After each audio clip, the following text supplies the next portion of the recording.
আসসালামু আলাইকুম। খোরশেদা কাকুলি আমন্ত্রণ জানাচ্ছে এনটিভির মধ্যাহ্নের খবরে। মেক্সিকো দক্ষিণ আফ্রিকা ম্যাচ দিয়ে যুক্তরাষ্ট্রের নিউ ইয়র্কে উদ্বোধন হলো ফিফা ফ্যান জোনের। কুইন্সের ইউএসটিএ ন্যাশনাল টেনিস সেন্টারের এই ফ্যান জোনটি উদ্বোধন করেন নিউ ইয়র্কের গভর্নর ক্যাথি হোকল এবং নিউ জার্সির বিশ্বকাপ আয়োজক কমিটির সিইও অ্যালেক্স ল্যাস্ট্রি। যুক্তরাষ্ট্র থেকে আরও জানাচ্ছেন কুশলী আসির।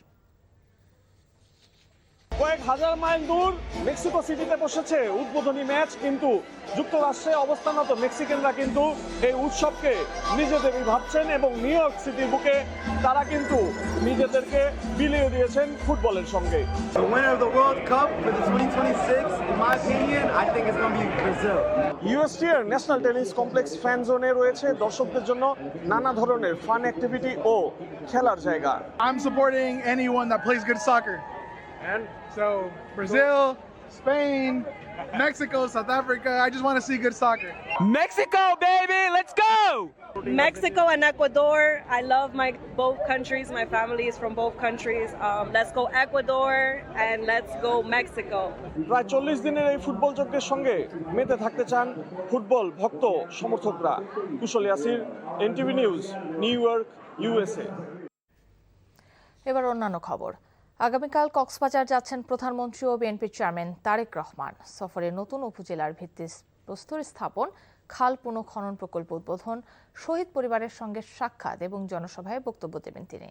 প্রধানমন্ত্রী হিসেবে কক্সবাজারে এটিই তার প্রথম সফর। সকালে ঢাকা থেকে আকাশপথে কক্সবাজার যাবেন প্রধানমন্ত্রী। পরে পিএম খালিতে শহীদ রাষ্ট্রপতি জিয়াউর রহমানের খনন করা পাতলি খাল পুনঃখনন কাজের উদ্বোধন এবং পথসভায় বক্তব্য দেবেন। দুপুরে ডুলা হাজরা সাফারি পার্কে বৃক্ষরোপণের মাধ্যমে দেশব্যাপী 25 কোটি বৃক্ষরোপণ কর্মসূচির সূচনা করবেন। সেখান থেকে জুলাই আন্দোলনের কক্সবাজারে প্রথম শহীদ ওয়াসিমের কবর জিয়ারত এবং শহীদ পরিবারের সঙ্গে সাক্ষাৎ করবেন প্রধানমন্ত্রী। পরে নবগঠিত মাতামুহুরী উপজেলা ও পেকুয়া পৌরসভার ভিত্তিপ্রস্তর স্থাপন এবং বিকেলে চকরিয়ায় বিএনপির জনসভায় বক্তব্য রাখবেন তিনি। মেরিন ড্রাইভ সড়ক পরিদর্শন এবং রাতে সুধীর সমাবেশে বক্তব্য শেষে ঢাকার উদ্দেশ্যে রওনা হবেন তারেক রহমান।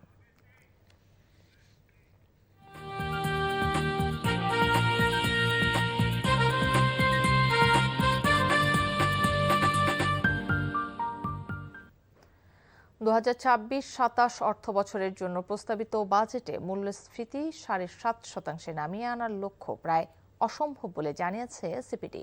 দুপুরে রাজধানীর একটি hotel centre for policy dialogue আয়োজিত জাতীয় বাজেট 2026-27 পর্যালোচনা অনুষ্ঠানে এসব কথা বলা হয়।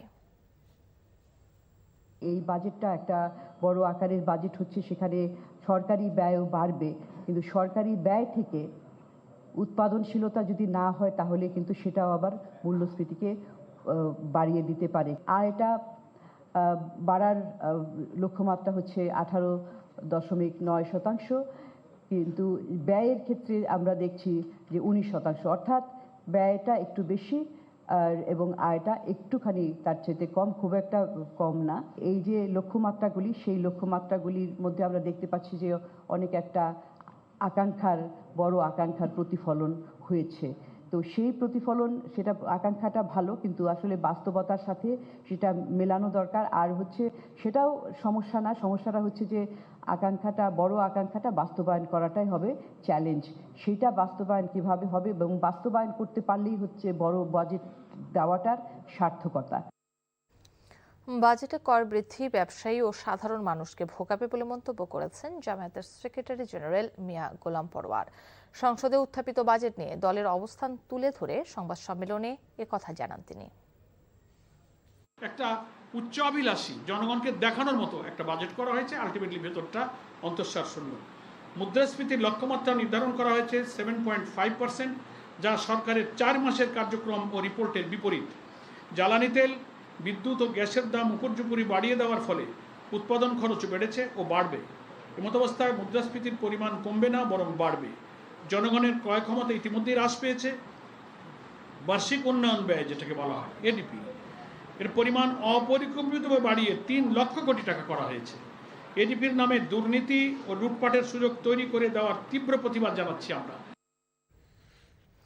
এই মুহূর্তে রাজধানীর মতিঝিলে দর্শক আদ্দিন হাসপাতালে লাইসেন্স বাতিল করায় বিপাকে সেখানে ভর্তি হওয়া রোগীরা, যাদের বেশিরভাগ শিশু ও নারী। বন্ধ রয়েছে হাসপাতালটিতে নতুন রোগী ভর্তি কার্যক্রম।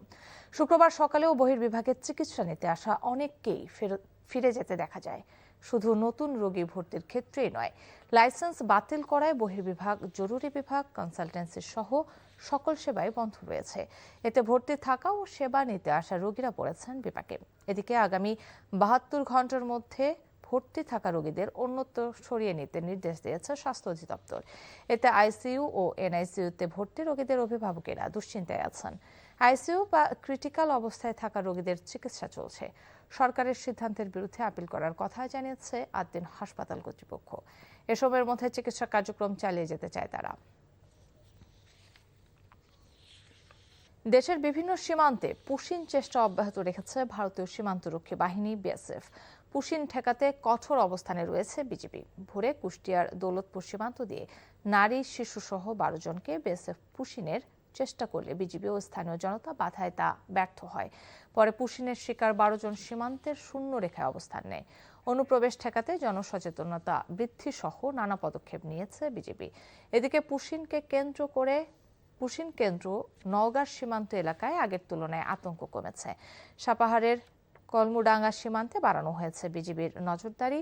জামালপুরের বক্সিগঞ্জ সীমান্তেও টহল জোরদার করা হয়েছে। এছাড়া ব্রাহ্মণবাড়িয়া সহ বিভিন্ন সীমান্ত এলাকায় অনুপ্রবেশ ঠেকাতে সতর্ক অবস্থানে রয়েছে বিজিবি। এই ছিল মথানের খবর। এই খবরের ভিডিও সহ আপডেট জানতে ভিজিট করুন এনটিভি অনলাইন www.ntv.com। এছাড়াও এনটিভি জনপ্রিয় সব অনুষ্ঠান ও খবরের আপডেট জানতে ভিজিট করুন আমাদের ইউটিউব ও ভেরিফাইড ফেসবুক পেজ। দুইটাই দুপুরের খবর দেখার আমন্ত্রণ রইল। ধন্যবাদ সবাইকে।